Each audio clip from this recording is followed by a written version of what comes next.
everybody. I've got Alex here today, and we were going to talk about DeFi. The upcoming ErgoHack is in motion. We already have teams signing up. And, you know, DeFi is really an interesting concept if you think about it. But our entire, traditional financial system is also a little bit crazy at the moment. And so it really opens up questions long term. What is DeFi going to look like in a way that is sustainable? Right now we have a lot of, I'll call it experiments, right? that exist in the DeFi space that probably are not too practical or sustainable.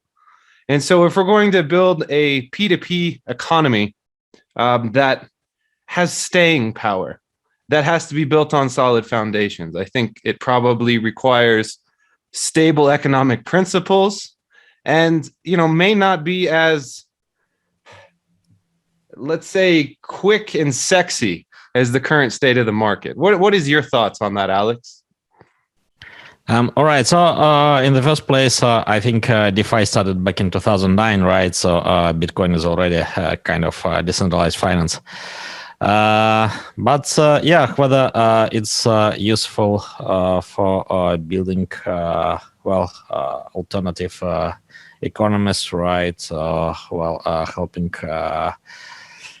people need around the globe and helping to bank the unbanked or whatever is an open question, right? So maybe it's mostly useful as just a kind of digital gold store value, right? And then we need to build other kinds of money in decentralized way. Right on top of Bitcoin, it's not quite possible, right, because of its limitations. Experiments started to build something like colored coins and so on, right? And then Ethereum appeared around 2015. Instead of delivering something new about money, usually it's trying to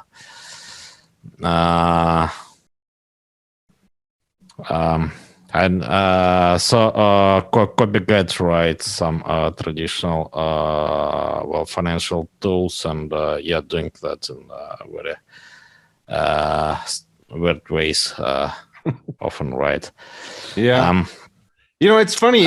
It's funny to me. Like, I look at the state of global finance, and it seems like we're trying to thread the needle between cascading, counterparty risk on one side, and then on the other side, you have just like inflationary pain, where they dilute the value of money, and then prices rise, the purchasing power drops, and I kind of see those two similar frameworks in motion a lot in DeFi, where you either have these crazy leveraging schemes that sometimes just explode or maybe implode, and then on the other side you have just some things that have insane inflation rates that at some point devalues itself. It's really fascinating to watch all of the monetary experiments that are happening in our space, but I wondered, what would something that is more stable and has staying power look like? That's kind of the big open question. There are some things we need to question this DeFi space, right? So, in most cases, to an investor, it's not known, right, what is behind the protocol, right? So what are assumptions there? For example, in regards with stable coins, right, whether they stable zone, because, basically every algorithmic stable coin has some stability zone, right? And if it's going out of it, then it's the question whether it will be back, right, to the stability zone. So usually assumptions there quite unrealistic, right? But yes, so somehow most of stable coins are stable, nevertheless.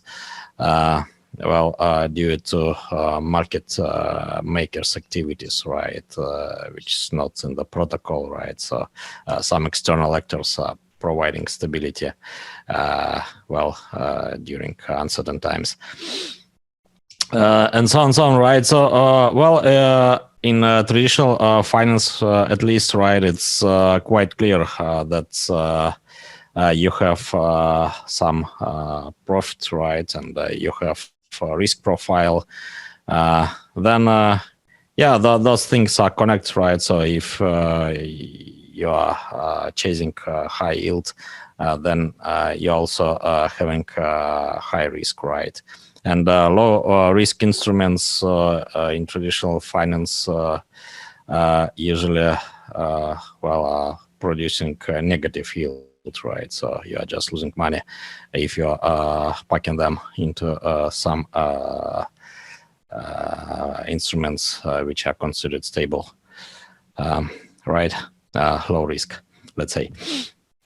But if you are going to DeFi, then risk profile is usually completely unknown to an investor, right? So different protocols are competing via marketing, just promoting highest API, right? And there are lots of things under the hood, right? So like unrealistic assumptions, right? And money printing, we are issuing secondary tokens. So sometimes high API is just because there is low liquidity at the moment there, right? So API will fail soon. As more liquidity will come to the protocol, and so on, right? So a lot of things not known, and in general, the state of transparency in this space is too sad, right? Yeah, that's a really good point. You know, we are in an industry that kind of started as a counterforce to central bank printing, and now we have huge aspects of our industry that are just built on the concept of token printing. Right. So some endless token printing, right? So when one protocol is finishing to do crazy printing, then money is jumping to another one. Yeah, you get a fork, and then you get the same monster in a different form, right? Money jumping from one protocol with crazy printing to another, right? And then it's mostly about marketing machines to promote tokens being printing in a crazy way. So, providing high API. Yeah. You know, that's liquidity providers. That's a really good point. You know, a lot of the risk profiles in crypto, it's like, okay, well, what's better, the rocket ship GIF or the moon?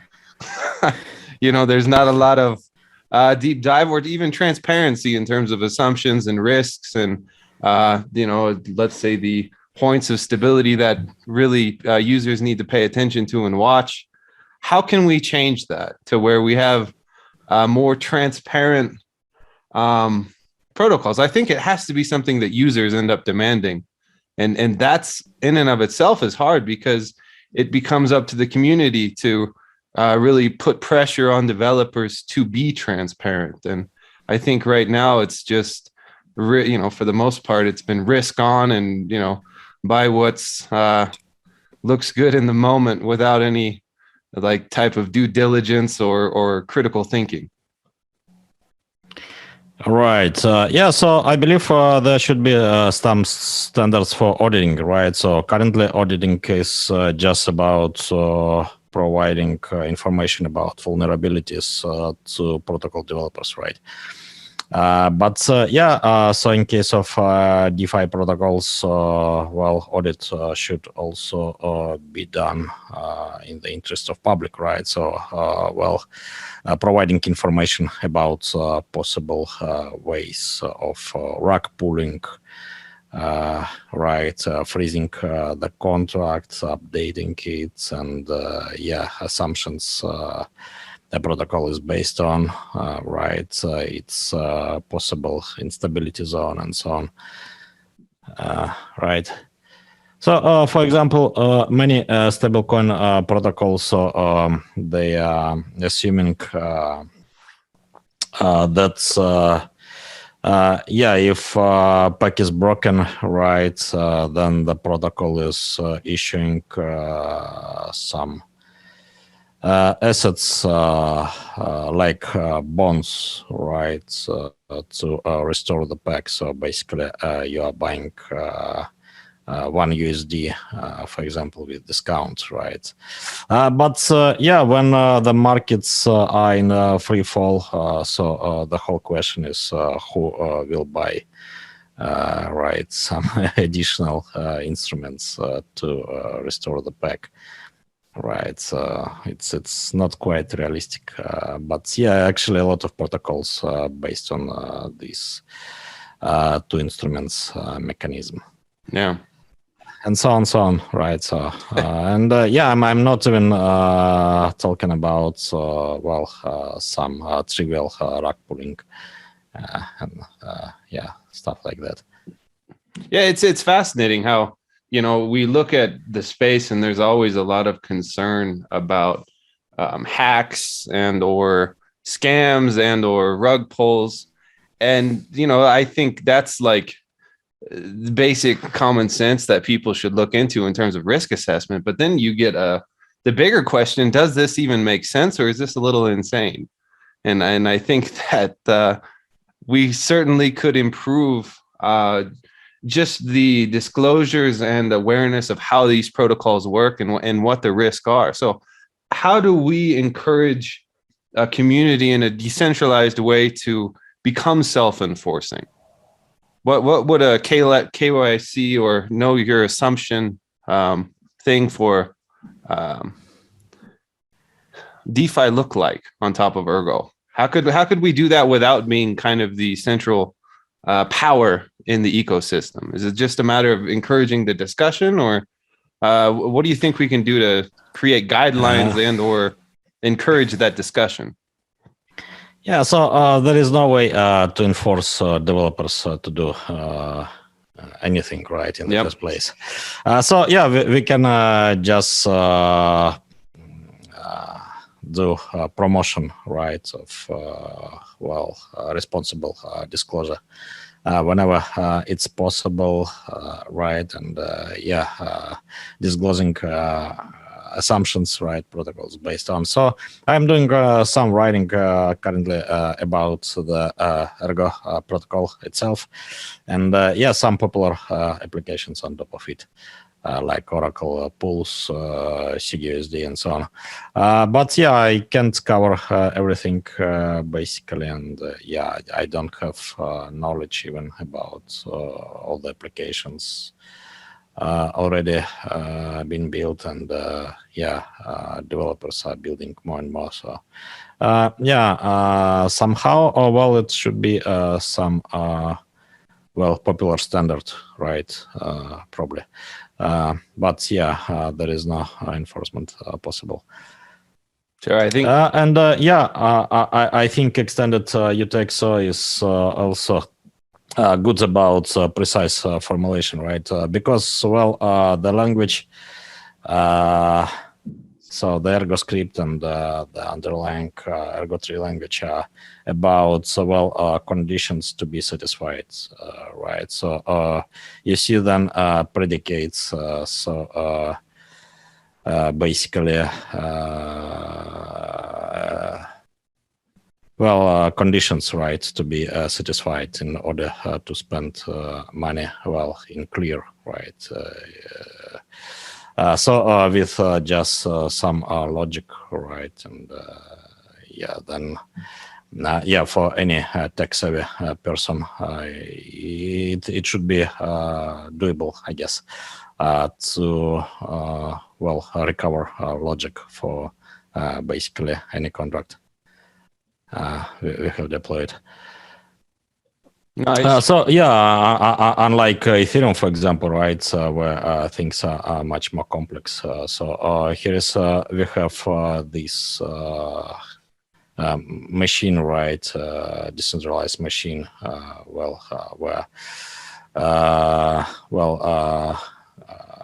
we have a lot of objects well protected with conditions to be satisfied. So yeah, that's what contractual money is essentially. So then yeah, it's much more observable model, I believe. Knowledge about how it works and what are possible ways to pass the intended logic. Right. So how that should be, much more clear than in case of Ethereum and other cryptocurrencies.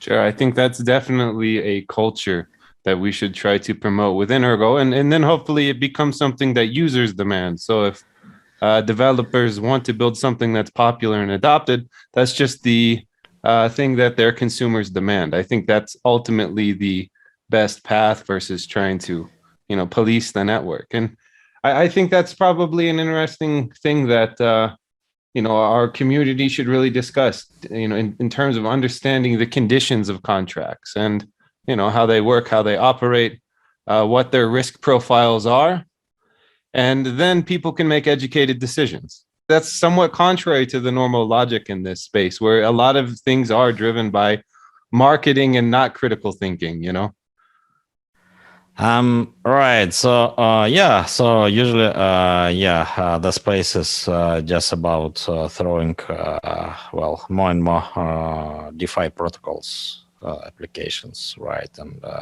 then promising somehow high API, right, and yeah. So this is not quite sustainable.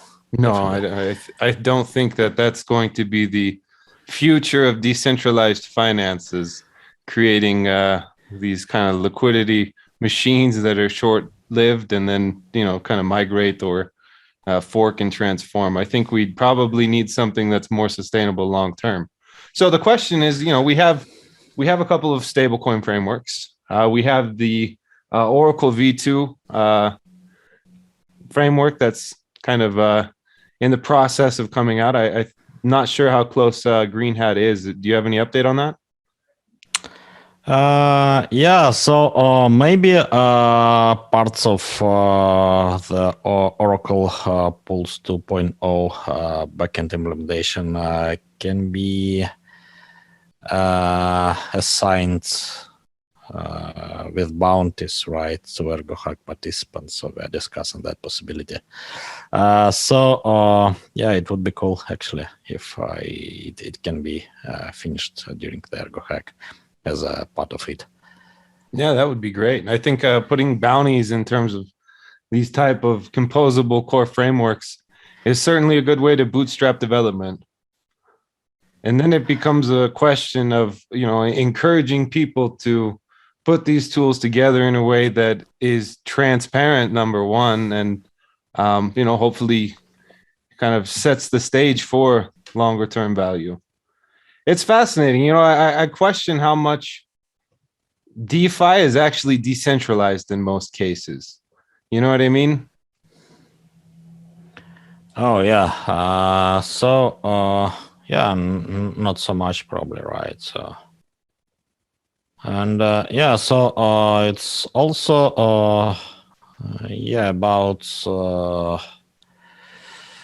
about different aspects, right? So for example, you can use some decentralized crowdfunding platform, right?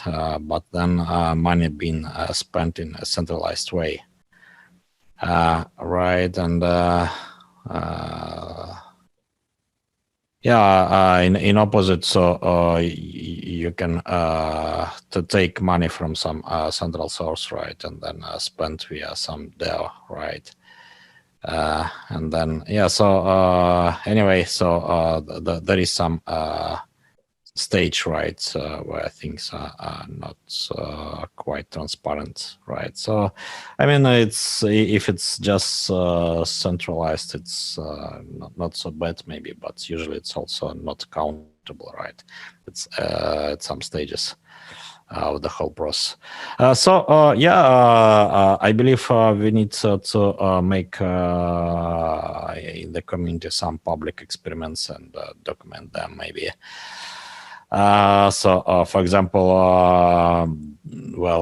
raising via raffles to zero knowledge treasury powered DAOs, right? Which is already possible. So for Ergo raffle, you can do crowdfunding not for just public key associated address, right? But actually for an arbitrary script, right, including DAO, multisig, for example. Maybe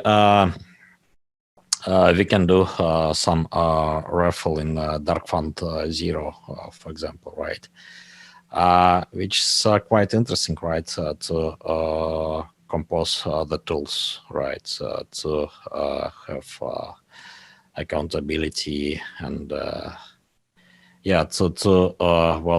spreading things at all the stages. Raising funds in decentralized ways, right? So maybe in kind of semi-centralized, right? Like we are doing secured raffles where participants are providing funds, right, and then EF is securing the raffle success by providing rest of funds just before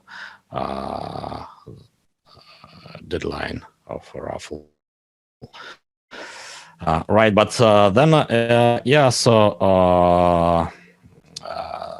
the money raised also could be spent in a better way. With multisig DAO, with the help of it. Yeah, I think having transparency is pretty much everything, because without that, without awareness, how do you defend yourself in life? You can't. That type of knowledge, or knowing your assumptions, your risk, really is everything in terms of finance. Now, we also have kind of the other side of DeFi, which is kind of more like the counter economic P2P-Fi aspect with Let's and other alternative builds. Do you see any progress there? Has there been, Chad, I heard there was a couple of people that were working on decentralized identity and perhaps even our first Let's framework. What do you think of that? The counter economic tooling that Ergo can support? I think now it's a perfect time, right, for such tooling. Cryptocurrencies already great per se, right? But then we have problem with volatility and so on. Then it's good to have stable coins, right, for many reasons, for many use cases. With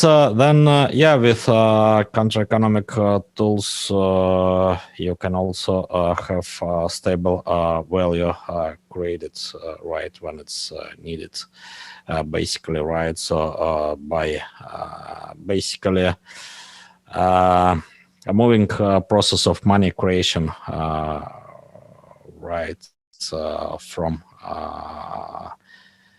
some highest levels, right, of state apparatus, right, and commercial banks to grassroots, right, where it's quite more understandable, right, and more visible where money creation is actually needed, right, and for what purposes, right? So not to Greece another bubble on stocks market, right, and so on, right? But to produce some real value. I'm a big proponent, of such tools, and studying them for many years actually. So good to see. Currently we have more talks, right? And there are some contracts already done from the past year, basically for Let's.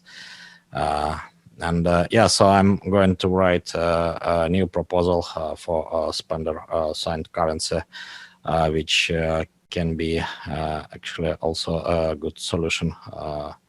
To have stable coin issued on individual level with different levels of trust and collateralization.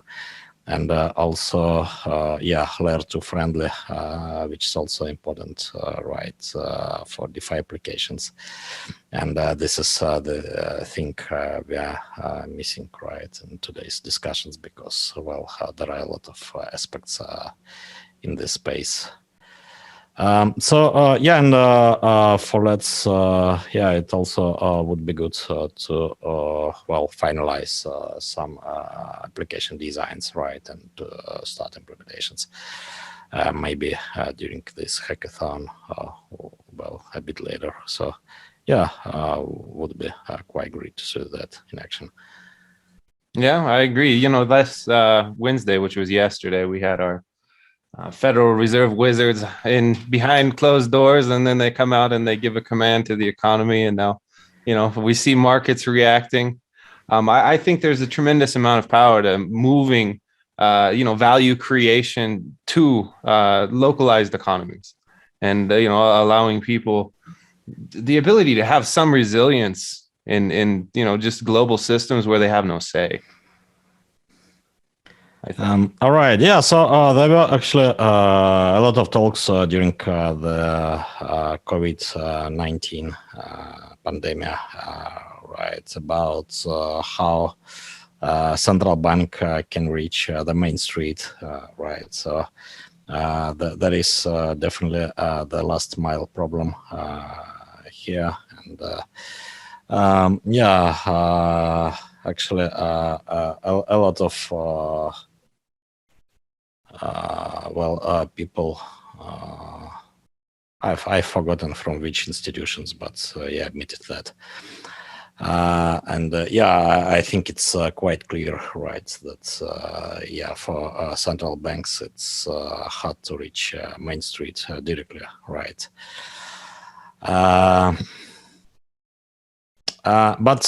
Maybe they haven't to do that in the first place, right? So maybe it's better to just move process of money creation, right, to the Main Street, and then it can do its business better with it. Yeah, it's fascinating because in proof of work, specifically more probably GPU mineable proof of work, value creation starts with the miners, and a lot of miners are Main Street. So I'm really curious to see how we could potentially engage the mining community to spin up more P2P or counter economic tools. I look at other projects in the space, and I really think that the miners on Monero have done a really probably the best job in terms of proof of work based project I've seen in terms of having kind of their counter economic culture that they've built. I would love to see similar things where you have more local exchanges, local currencies that are backed by the miners, which are in essence the they create tokens in proof of work. All right. Yeah. So proof of work is actually an exciting way, right, to create money, right? Well, even in a global environment, right, in decentralized way from the bottom. Yeah, there is kind of collateral, right? You put, which is well, basically electricity you are burning for mining purposes. But yeah, so I also believe that well, miners actually, yeah, we're behind success of DAI, right, and maybe other stable coins in Ethereum. Yeah. When it was depressing times, right, for them back in 2019 or like that, 2020 maybe also. Right, so yeah, instead of selling ETH mined, right, so they put it into collateral, right, to pay the bills and wait for better times. So it was quite popular, I believe. Yeah. Right. And so then, yeah, they were maybe the first real users, right, for the Ethereum DeFi after the ICO boom, which produced basically nothing. Right. So, yeah, the miners actually were behind the start of DeFi, maybe. No, I think there's probably a lot of truth to that. You know, where oftentimes you'll see miners that you know, if they're not, let's just say, in profit, you know, they're probably not going to unload at a loss. They're going to try to look for some mechanism of return that, you know, makes their operation profitable or at least break even. So I think that having DeFi on top of proof of work, you know, where you have the electricity collateral, is actually a huge incentive to build a solid decentralized financial system. Right. And then, yeah, so it's pretty natural, right, for proof of work to have DeFi tools, right, on top of it, on top of the cryptocurrency, which is also DeFi, right, per se. Yeah, and you know, I think that for, let's say in Ergo, I think a lot of the DeFi that's more profit oriented or you know, has, let's say, economic incentives really built in from the get-go will just come because there's that natural, you know, incentive or reward there for people to build these things. But, you know, when we get into counter economic tools, sometimes there's less of an economic incentive. And I certainly would like to see the Ergo Foundation and some of the, you know, some people in the community that are really excited or passionate about that focus there, because the other side, in my opinion, will get built because there's a reward mechanism, you know? Yeah, I totally agree. So yeah, we can expect that. So, and I'm excited to see this kick off. You know, I'm excited to watch. This year is really fascinating. You know, we've kind of been in this state of like global economic turmoil for a while, but sadly, it does look like things may be accelerating. You know, I said at the beginning, it's like we're threading the hole on top of a needle between cascading counterparty risk and inflation, and that gap seems to be closing. So I think the tools that we're trying to build, both in terms of the kind of traditional DeFi side and the counter economic side, are just becoming more important. Right. So yeah, inflation is on the rise. Yeah, it was in the news just yesterday or today that yeah, in Turkey, early inflation is currently at about 70%. That's painful. Yeah, so then yeah, we can expect. Actually, cryptocurrency is already pretty popular, and as far as I know, there are miners and so on there, right? But yeah, I guess now cryptocurrencies will be even more popular, along with the gold, for sure, right? So yeah. It's certainly interesting times, my friend. Really is. Yeah, and then yeah, so there are other aspects, right, to discuss, but they may be more technical, like so DeFi space is going to layer 2, right? In Ethereum, there are many competing solutions, and so contracts are going to one layer 2 solution or another, right? So it's quite complicated actually, and yeah, I believe in the UTEX, so layer 2 solutions would be easier, right? And migration also would be easier. Yeah. Well, then you get into complex zero knowledge proofs, and that is for me, it's foggy. It's hard to say, what's going to have staying power and what may have issues that are unknown at this point. I don't even know how to fully assess risk, if I'm honest. That's above my head. And yeah, and also a lot of possible bugs, right? So in both cryptography, right, and even more likely in implementations. Yeah. So yeah, that's complex zero knowledge stuff is usually pretty problematic. Yeah, right? It's like walking through the forest in the fog, man. You might find a tree. All right, yeah. We'll see. It's one of those things that if it's done right, it certainly has amazing implications. But if there is any issue with the cryptography or the implementation, I guess in theory, people could mint tokens or, do all kinds of just wild things that may or may not get caught. So I guess we just have to kind of sit back and see. Yeah, it's better to watch from outside, right, for some time. So yeah, I agree with that. I think it's definitely better to let everybody else go through the foggy forest first and find where the trees are. And then after that, so still it's way too experimental. Yeah, and will be for a few years more, I believe. Well, my friend, I think that that was a great discussion today. We should definitely get together and make more videos like this. All right. So yeah, there was a text chat on upcoming ErgoHack.